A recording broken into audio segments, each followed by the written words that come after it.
कैसे मेरे प्यारे बच्चों, आशा करते हैं ठीक ही होंगे। तो हम लोग पिछला एपिसोड में पढ़े थे बातचीत का लेखक परिचय।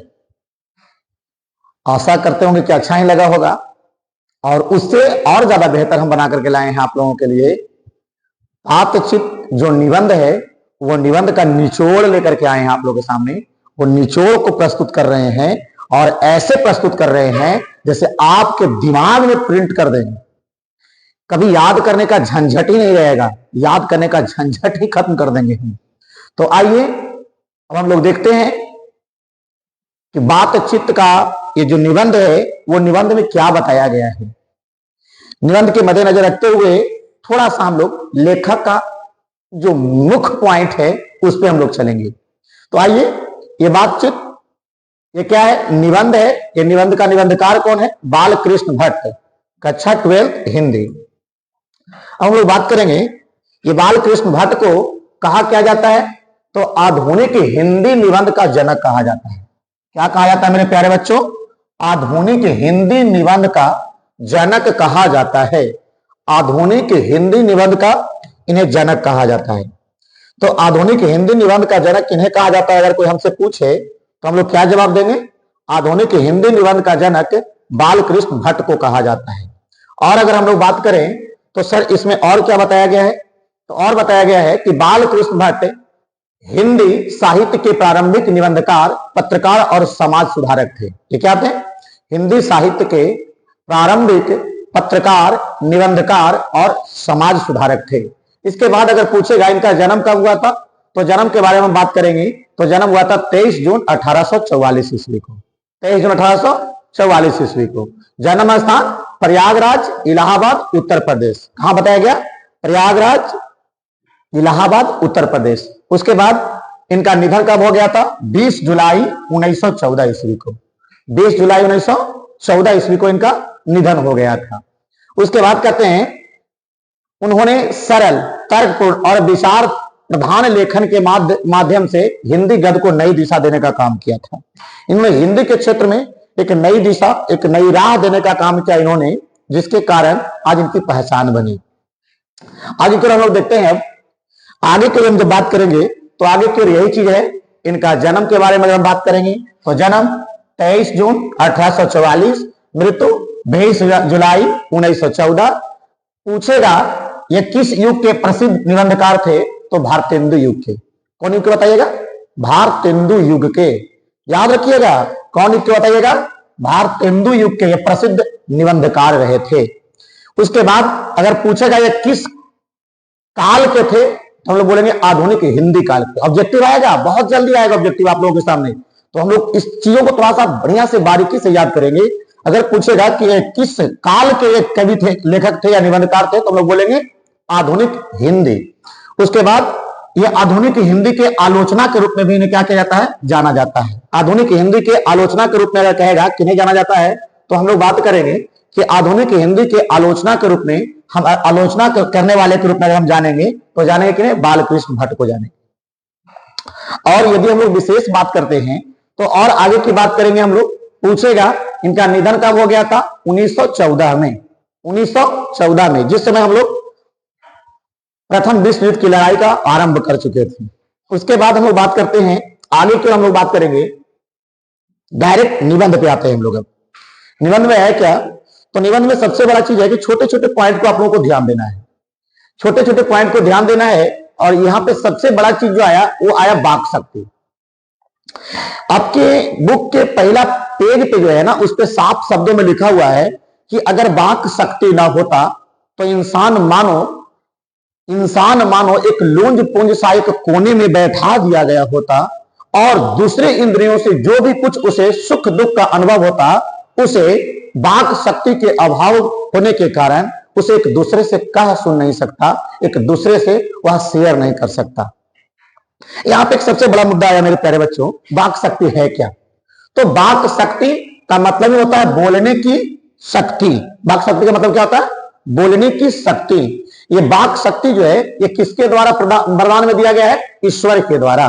किसके द्वारा? ईश्वर के द्वारा दिया गया एक वरदान है, जिसके माध्यम से हम अपनी मन की विचारों को, मन की व्यथाओं को दूसरों के सामने प्रस्तुत कर लेते हैं और उनकी चीजों को हम लोग समझते हैं। यही हमारी बोलने की जो ताकत है वो हम लोगों में एक कहीं ना कहीं बढ़ावा देने का काम करता है।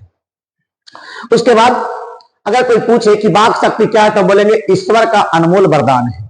वाक शक्ति क्या है? ईश्वर का अनमोल वरदान है।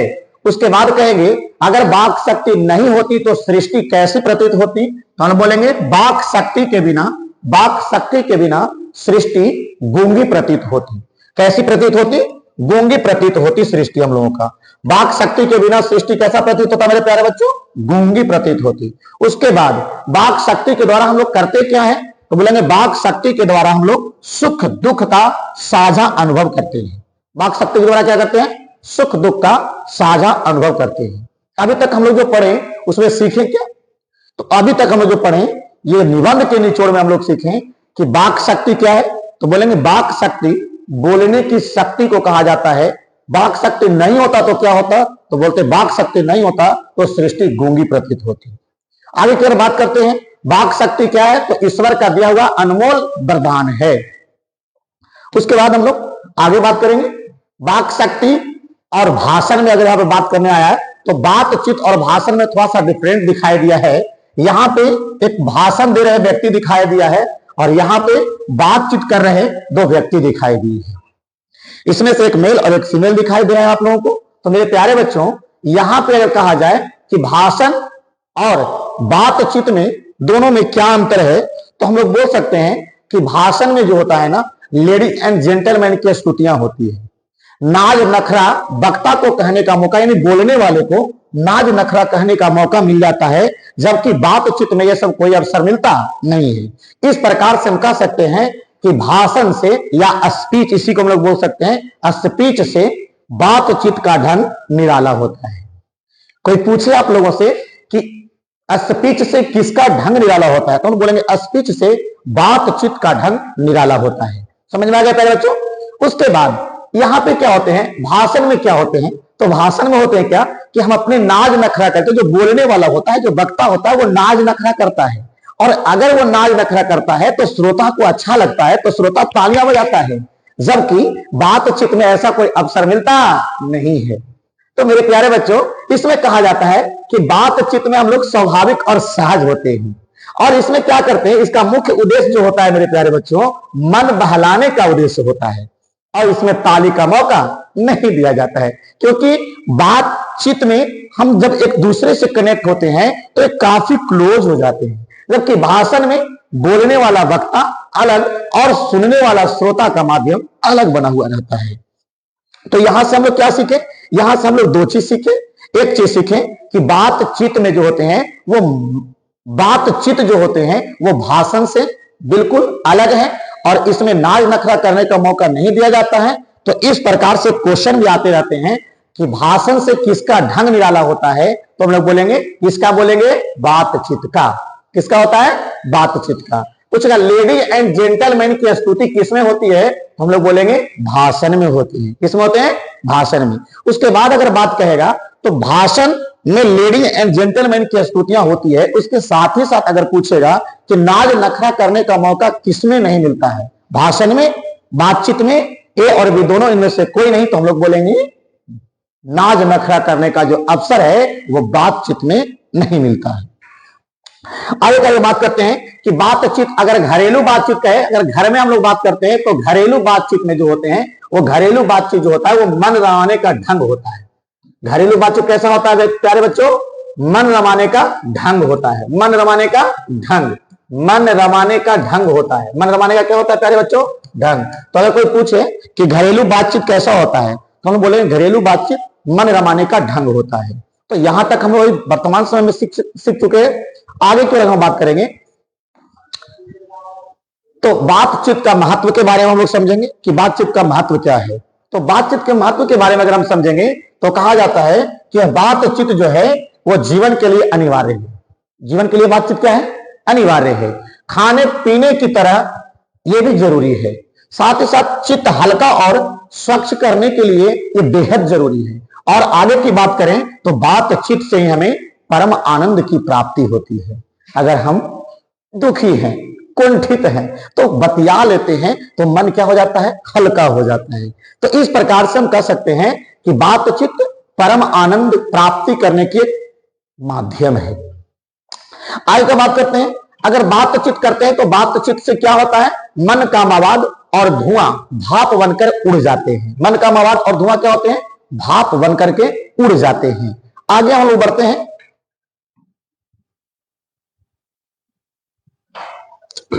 कहा गया कि यही बातचीत का जो कहीं ना कहीं प्रभाव जो है वो रॉबिन्सन क्रूसो पर पड़ा था। ये वही रॉबिन्सन क्रूसो की कहानियां यहां पे बताई गई है, जो रॉबिन्सन क्रूसो पूरे जीवन का लगभग 16 साल जो था, इन्होंने क्या किया, तो कुत्ता बिल्ली और जानवर के साथ में जंगलों में कहीं ना कहीं क्या किए, निवास किए। कहां पे निवास किए, जंगलों में निवास किए। और उन्हीं के भांति ये अपना कहीं ना कहीं ढाल चुके थे, जैसे जंगल में जानवर चलता था वैसे ही रहा करते थे। लेकिन एक दिन की बात है, जब ये उस जंगल में जानवरों के साथ में, ये जब जानवर के साथ में ये जंगलों में क्या कर रहे थे, गुजर रहे थे, तो उसी के कुछ ही दूरी पर फैराडे नाम के एक व्यक्ति थे, जिन्होंने क्या कर रहे थे, भाषण दे रहे थे। 16 वर्षों तक जानवरों के साथ में जंगलों में जीवन व्यतीत करने वाले व्यक्ति जब एक मनुष्य का आवाज सुनता है, तो उसके बाद इनको मानो तो जीवन में एक नई, कहीं ना कहीं जीवन का एक नया चोला इनके अंदर में उत्पन्न होता है और वहां से जिंदगी का एक नया शुरुआत करता है। तो इस प्रकार से हम कह सकते हैं कि वाक शक्ति में कितना ताकत होता है कि 16 साल तक जानवरों के साथ में रहने वाले व्यक्ति को यदि ये बात समझ में आ जाए, कि बोलने मात्र से समझ में आ जाए कि हमारी दुनिया ये नहीं, हमारी दुनिया ये है, तो इससे यह प्रमाणित होता है कि वाक शक्ति में कितना पावर है। तो अगर पूछे यहां से क्वेश्चन में कि रॉबिन्सन क्रूसो ने कितने वर्षों तक कुत्ता बिल्ली और जानवरों के साथ में रहा था, तो मेरे प्यारे बच्चों हम लोग बोलेंगे 16 वर्षों तक। ये किसका मुख नहीं देखा था, मनुष्य का मुख नहीं देखा था। उसके बाद में रहा किसके साथ में था, तो केवल जानवरों के साथ में। पूछेगा ये किनके भाषण को सुना था, तो बोलेंगे फैराडे के मुख से सुनी हुई बात को इन्होंने क्या किया था, अपने जीवन में उतारा था। उसके बाद जब फैराडे की बात को सुने तो इनके मन में क्या हुआ, आनंद फील हुआ, फिर से मानो ये मानव का नया चोला बन गया है। वाक शक्ति को इस प्रकार से हम कह सकते हैं कि लुभा लेने की ताकत कितना है, ये इससे साफ आप लोगों को पता चल रहा होगा। तो अभी तक हमने जितना चीजों को पढ़ा, वो सब चीजों के बारे में फिर से एक बार हम एक एक करके हम आप लोगों को क्या करेंगे, हम बताएंगे। अगर वाक शक्ति के बारे में अगर बोला जाए तो बेन जॉनसन का भी एक मत था। ये वही बेन जॉनसन है जिन्होंने वाक शक्ति के बारे में बताया, बातचीत के बारे में बताया। इन्होंने क्या बताया, तो अपना एक विचार रखा। विचार क्या रखा कि बोलने से ही मनुष्यों के रूप का साक्षात्कार होता है। कोई पूछेगा बेन जॉनसन ने बातचीत के दरमियान क्या बोले, तो बोलेंगे बेन जॉनसन ने बातचीत के संबंध में बोला था कि बोलने से ही मनुष्य के रूपों का साक्षात्कार होता है। मतलब हम कैसे हैं, हमारी स्वभाव कैसा है, हमारे अंदर का गुण कैसा है, हमारे अंदर का विचार कैसा है, ये बोलने से ही पता चलता है। यह बात किसने बताया था, तो बोलेंगे बेन जॉनसन ने। किसने बताया था मेरे प्यारे बच्चों, बेन जॉनसन। बेन जॉनसन का कहना था कि जब तक मनुष्य बोलता नहीं है तब तक उसका गुण दोष प्रकट नहीं होता है। अर्थात बोलने से ही मनुष्य के रूपों का साक्षात्कार होता है। उसके बाद कहेंगे मनुष्य बोलता नहीं, उसके गुण दोष प्रकट नहीं होते। बातचीत से ही असली व्यक्तित्व का पता चलता है। ये चीज तो हम आप लोगों को पहले बताए थे। यह बात किसने बोला, तो बोलेंगे बेन जॉनसन ने। किसने बोला था, बेन जॉनसन ने। आगे फिर हम लोग बात करेंगे एडिसन का भी मत है, जिन्होंने बल्ब का खोज किया। वही एडिसन जिनका विचार था कि असली बातचीत, ये एडिसन महोदय हैं, ये एडिसन महोदय ये बताना चाह रहे हैं कि असली बातचीत सिर्फ 2 व्यक्तियों के बीच में होता है। असली बातचीत कितने व्यक्ति के बीच में होते हैं, 2 व्यक्ति के बीच में होते हैं। बातचीत के कई प्रकरण हैं, जिसमें से कई लोगों का जो मत है, वो जो एग्जाम के मद्देनजर रखते हुए मैं आप सब लोगों को बताने का मैं कोशिश कर रहा हूं कि आप सब ये चीज को सुन करके और एग्जाम में धड़ल्ले से क्या कीजिएगा, तो आराम से बना लीजिएगा, कोई दिक्कत नहीं होगा, कोई प्रॉब्लम नहीं होगा। तो आइए हम लोग इसके बाद बात करते हैं। फिर आप लोग बाहर निकलिएगा तो फिर बोलिएगा झमकौला से होई, हिंदी यहीं से शुरू और यहीं पे खत्म। तो आइए हम लोग बात करते हैं कि एडिसन महोदय का क्या कहना था। एडिसन महोदय कह रहे हैं कि असली बातचीत जो होते हैं वो केवल दो व्यक्तियों के बीच में होती है। आप सब लोग बात करते होंगे और सच में बात है, जब असली बात बतियाते हैं ना तो मजा ही कुछ अलग आता है। ये बात समझ रहे होंगे आप लोग हम क्या बोलना चाह रहे हैं। तो इन्होंने बताया कि असली बातचीत काहिरो आप लोग तो बतियाते ही होंगे, आप लोग को इसके बारे में पूरा अंदाजा होगा ही होगा। जब कोई तीसरा आदमी आता होगा तब गुस्से आ जाते होंगे, लगता होगा कि काहे को आ गया यहाँ पे, एकदम बेकार लगता होगा गुस्सा में एकदम उसको मारने लगे कि मैं चला जाए, थोड़ा बात करने का प्रक्रम फिर से मेरा चालू हो जाए। तो इसलिए इन्होंने बताया कि असली बातचीत जो होते हैं वो दो व्यक्तियों के बीच में ही होते हैं। ये बात किसने बोला? एडिसन महोदय ने बोला। किसने बोला प्यारे बच्चों? एडिसन महोदय ने।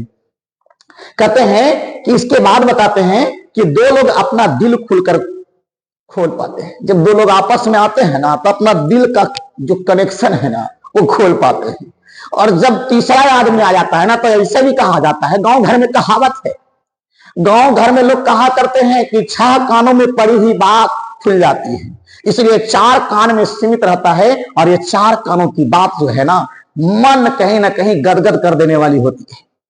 उसके बाद यहां भी देखिए वही चीज को लिखा हुआ है कि 3 लोगों में बात कोसों दूर हो जाती है। जब तीसरा आ जाता है तो साफ शब्दों में या तो हम वहां से कनेक्शन काट लेते हैं और नहीं तो फिर हम लोग क्या करते हैं, कनेक्शन काटने के बजाय कोई थर्ड बात निकाल देते हैं। हम लोग जब 2 आदमी बतियाते रहते हैं, गुप्त बतियाते रहते हैं, तब इसलिए कहते भी हैं, गांव घर में हम कहावत कहते हैं, बूढ़े बुजुर्ग लोग कहा करते हैं कि 6 कानों में पड़ी हुई बात, कितने कानों में पड़ी हुई बात?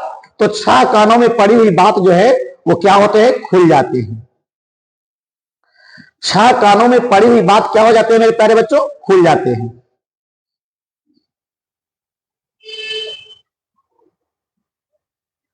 आइए इसके बाद हम लोग बात करते हैं कि जब 6 कानों में पड़ी हुई बात खुल जाते हैं, यह बात किसने बोला? एडिसन साहब ने बोला कि जब हम लोग जब भी बात करें तो 2 ही करें तो ज्यादा बढ़िया है, नहीं तो पता लगेगा कि हमने फिर पता लगाते लगाते समय बर्बाद हो जाएगा। आगे बात करते हैं बातचीत के कई प्रक्रम। बातचीत का जब कई प्रक्रम के बारे में हम लोग बात करते हैं तो कई प्रक्रम में अगर हम बात करते हैं तो 2 बुजुर्गों के बात नहीं ले लेते हैं। कहते हैं बातचीत के प्रकार 2 व्यक्तियों में बताया गया है। 2 बूढ़ा लोग बतियाएगा, 2 बूढ़ा लोग बतियाएगा तो क्या बतियाएगा? गजबे देखेगा, रास्ता से गुजरेगा, गुजरला के बाद कहेगा देख रहे हैं भाई साहब, देख रहे हैं आजकल के चाल चलन ऐसा हो गया, हमनी के जमाने में तो मत कहिए, हमनी सब जितना झेल लिए हैं झेलने में हालात खराब हो जाएगा।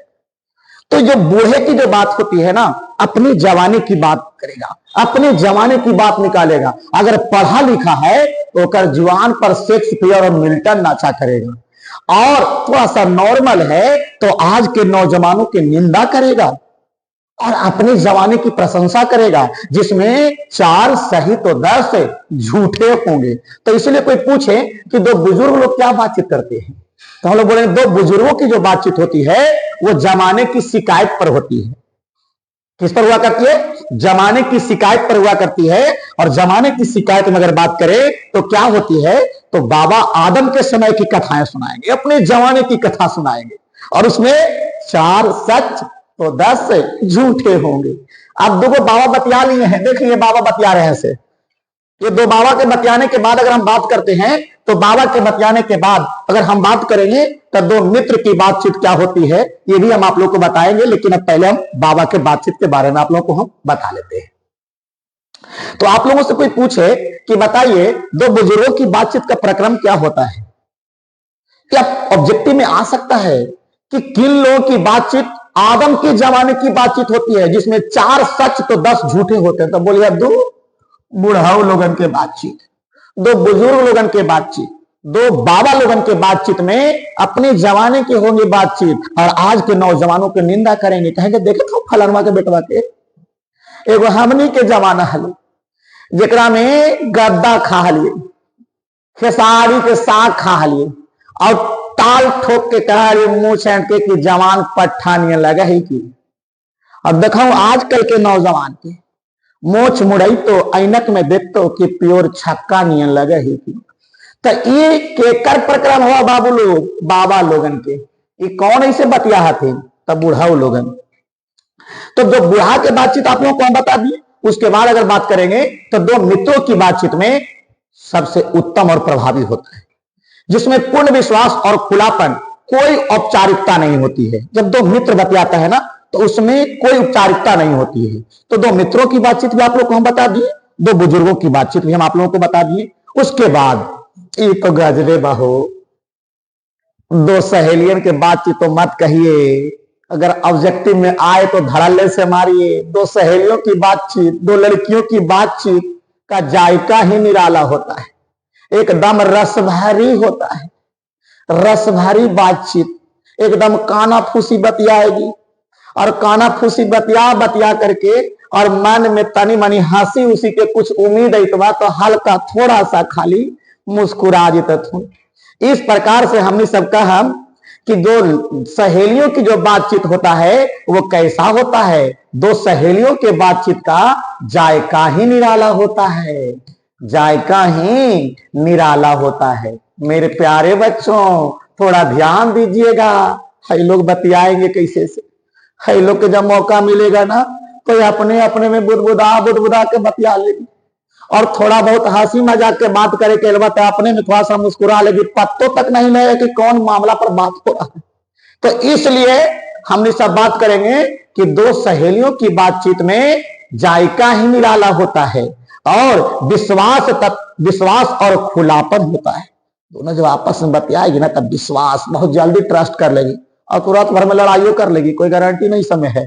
तो इसीलिए अभी तक हमने सब बात कर लिए कि दो बाबा लोग का बतियाएंगे, तो दो बाबा लोगों की बातचीत में अपने जमाने के बात होगा, और उसमें वो क्या बताएंगे? तो उसमें वो अपने जमाने की बातचीत में अपने जमाने की 4 बात सही तो 10 बात झूठा। अगर पढ़ा लिखल होंगे तो कहे कि हमने के जमाना में शेक्सपियर जैसा आदमी रहा, मिल्टन, एडिसन जैसे जैसे लोग पैदा ले रहे थे। अब आजकल के समय में देखे तो भाई साहब वो बाबा के सब बात बाबे तक सीमित रह दिया, दुख ना मानिया बाबा के बात। लेकिन दो बुढ़िया लोग का बतियाती है।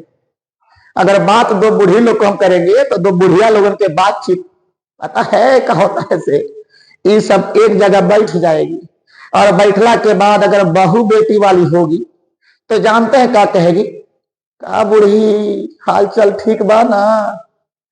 तो ये दूसरे की कहेगी का कही, हम तो बेटे पुतोह से तबाह हैं। बेटा पुतोह ना रहता खल, एक लेके ठीक रहता खल। यानी यहां से साफ बात निकली था कि दो बुढ़ियन के बात जो है वो बहू बेटी वाली अगर हुई तो अपने बहू बेटियों का शिकायत, खाली शिकायतें बतलेबे करेगी, क्या पास कोई दूसरा ऑप्शन है ना हवा। और इस प्रकार से अगर तनी सा कुछ नुकीली बात अगर रह लो तो दांत जो खोलहरकन दतवन हवा वो हंसता थू तो हिले लगता हुआ, साफ बुक में लिखल हवा। तो ये दो बुढ़ियों की बातचीत में अपने बेटे पुतोह वाली हुई तो उनके शिकायत या तो बिरादरानों वाले के यानी जाति पाति वाले के भी मामला में ये थोड़ा सा हस्तक्षेप कर देते हैं, या अपने परिवारों में कुछ उलझन पैदा कर देते हैं। तो ये जो कहीं ना कहीं बातचीत होता है ये दो बुढ़ियन के बातचीत होता है। तो कोई आपसे अगर पूछे कि दो बुढ़ियन के बातचीत में क्या होता है तो बोलेंगे बहू बेटों की शिकायत, और बिरादरी की बात होगी। किसकी बात होगी मेरे प्यारे बच्चों? बिरादरी की बात। सोच लीजिए ये बिरादरी की बात करेंगे, बिरादरी की बात होगी। आगे अगर हम बात करते हैं तो अब हम बातचीत का प्रक्रम यहां से लेकर के हम स्कूल तक चलते हैं। बातचीत के प्रकार अन्य भी हैं, जिसमें स्कूल के लड़के की बातचीत, अगर स्कूल में चलिएगा तब गजबे बातचीत होगा। स्कूल में जाइएगा ना तो वहां जाने के बाद अगर पढ़ा लिखा लड़का रहेगा ना तो पूरा स्कूलवा में अपने आप के उस्ताद समझेगा, और जो थोड़ा सा भोंदा टाइप के रहेगा बेचारा पूरा स्कूल हर के सब लोग के अपने मास्टर समझेगा, लेकिन सब महाने है। तो पूछेगा कि अगर कोई स्कूल में बातचीत करेगा दो लड़का लोग तो कैसे बातचीत होगा? तो स्कूल के बातचीत में अगर पढ़ा लिखा हुआ, तेज तराज हुआ तो पूरा स्कूल में अपने आप का दहशत फैले रहेगा, और जो थोड़ा सा बेचारा भोंदा टाइप के रहेगा स्कूल में भींगी बिल्ली बन करके दुबकल रहेगा और सबको जी सर कहते रहेगा। तो ये स्कूल के बातचीत है। उसके बाद सहपाठियों के गुण अवगुण, उसके बाद कई तरह के बातचीत होते हैं बातचीत के प्रक्रम में कहा जाता है कि व्यापारी संबंधी बातचीत होते हैं, राजकाज की बातचीत होते हैं, दो मित्रों में जो बातचीत होते हैं उसको प्रेम लाप कहते हैं।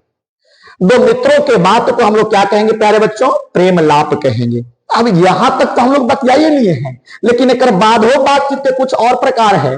अब हमने एक और प्रकार में कहा चलेंगे तो थोड़ा सा ध्यान देंगे हम लोग सब। बातचीत के और प्रकार में हम सब ध्यान का देंगे तो देखेंगे हमने कि यहां तक तो बतिया लिए हम लोग, आगे का बतियाएंगे तब 2 से 3, 3 से 4 और 4 से 5 और बाद हमने यूरोप के बात करब और यूरोप के बात करला के बाद ये चैप्टर हो जाए हमने फानिश। तो अब देखा जाए 3 और 4 लोगों की बातचीत में हमने सब बात करब। 3 लोगों की बातचीत अगर होती है तो मानो अंगूठी में नग के समान होता है। कैसा होता है मेरे प्यारे बच्चों? अंगूठी में नग के समान होता है। तो पूछेगा कितने लोगों की बातचीत अंगूठी में नग के समान होता है? तब बोलेंगे 1, 2, 3 लोगों की बातचीत। तो 3 लोगों की जो बातचीत होती है वो अंगूठी में नग के समान होता है।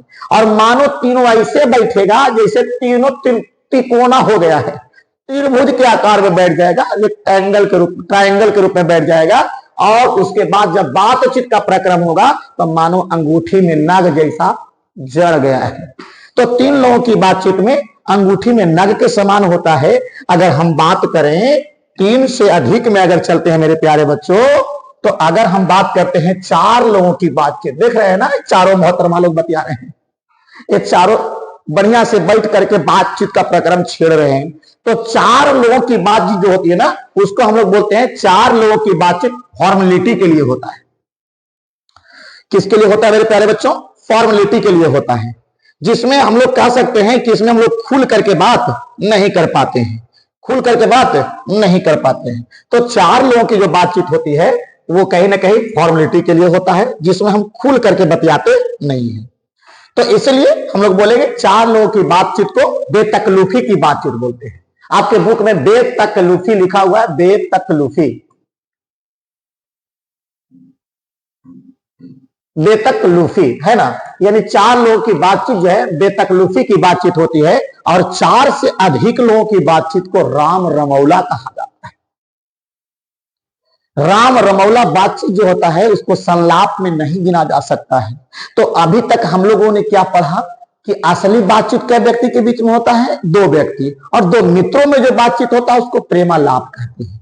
3 लोगों की बातचीत अंगूठी में जड़े हुए नग के समान होता है। और 4 लोगों की बातचीत फॉर्मेलिटी के लिए होता है, जिसको हम लोग बेतकल्लुफी की बातचीत कहते हैं। और जब बात 4 से अधिक होता है तो बोलते हैं कि यह राम रमौला कहलाता है, जिसे संलाप नहीं कहा जा सकता है।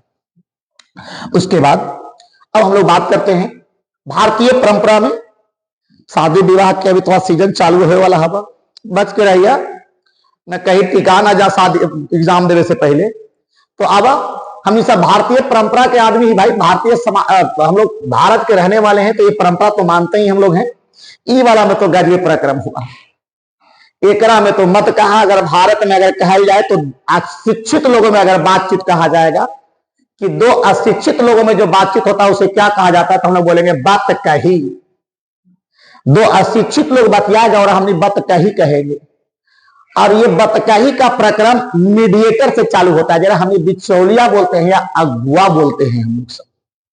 तो अगुआ साहब तो जानवे कर होता हूं, शादी विवाह में थोड़ा सा उलट फेर कर दे, लड़का पक्ष में जीता हूं तो लड़की वाला के बढ़ाई, लड़की पक्ष में जीता हूं तो लड़का वाला के बढ़ाई। लड़की वाला पूछेगा कि का लड़का ठीक ठाक है, जो बिचौलिया होता है जिसको बिचमान अगुआ बोलते हैं वो क्या बोलेगा?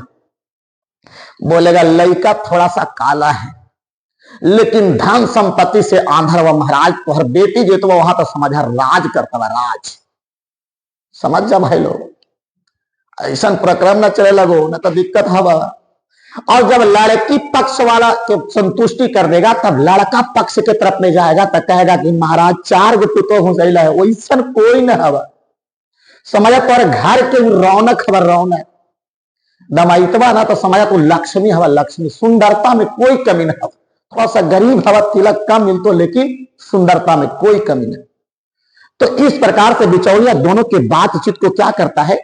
टैग कर लेता है। और उसके बाद क्या होता है? आगे का कार्यक्रम बढ़ता है। तो कार्यक्रम बढ़ने के बाद फिर जब पूरा व्यवस्था कहीं ना कहीं ठीक हो जाता है, तब बिरादरानों वाला का पता चलता है कि अमुक के लड़का का शादी अमुक के लड़की के साथ में हो गया।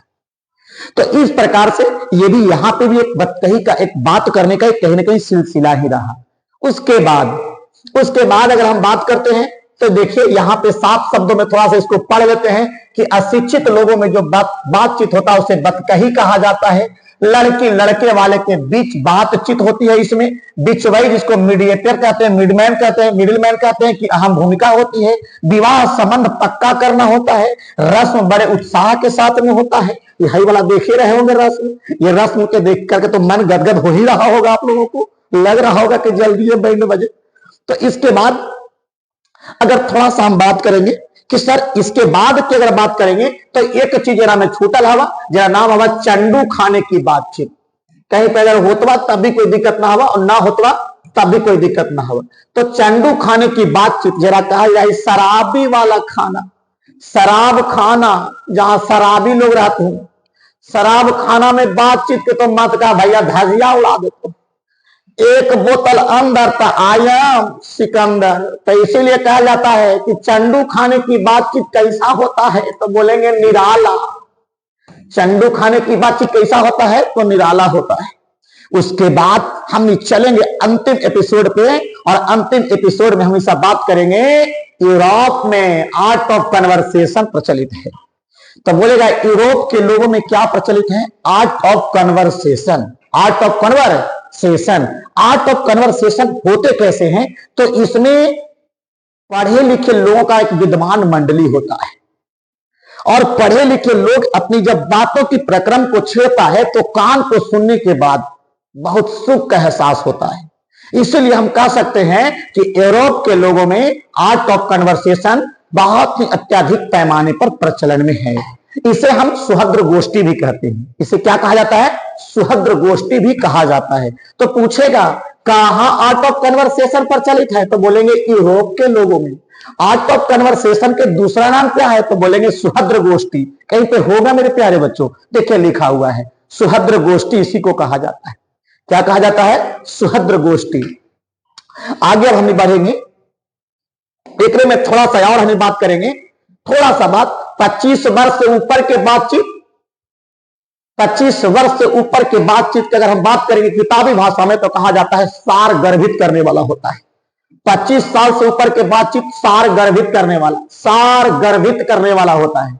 और 25 साल से नीचे वाला के बातचीत जो होता है दिल बहलाव का बातचीत होता है। इसमें मिठास 10 गुना होता है, खाली प्यारे मोहब्बत चलवे करता है, दिल बहलाव के बातचीत होता है। तो मेरे प्यारे बच्चों यहां पे थोड़ा सा हम इससे बात करेंगे। 25 वर्ष से ऊपर वाला के बातचीत सार गर्भित, बेचारा सोचने समझने वाला होगा क्या गलत क्या सही, क्या करना है क्या नहीं करना। जबकि 25 से नीचे वाला अगर बतियाएगा तो पूरा एकदम गोल गोल दिल खोल वाला बात बते। तो जरा हम सब कहेंगे कि 25 साल से नीचे वाले के बातचीत जो होता है उसमें मिठास का 10 गुना कहीं ना कहीं क्या होता है, भरमार छाया हुआ रहता है। आगे बातचीत करेंगे हम लोग। आगे का प्रकरण में यूरोप में हो गया हम लोगों का। अब आगे हम लोग देखेंगे। अब कहा जाता है ना प्यारे बच्चों कि जो उत्तम बातचीत होता है वो क्या कहलाता है। अगर हम उत्तम बातचीत कहें तो खुद से बतियाना।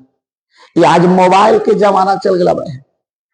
हमने दिन भर काम करे इसे भी अपना मम्मी पापा के ना बता पावे कि मम्मी आज फलाना जगह ही पढ़ ली बा, चिलाना जगह ही पढ़ ली बा, ऐसे सर पढ़ावा तो ये चीज ऐसे याद करवा देवा, तो सब कोई बतिया इसे केरो मतलब ना।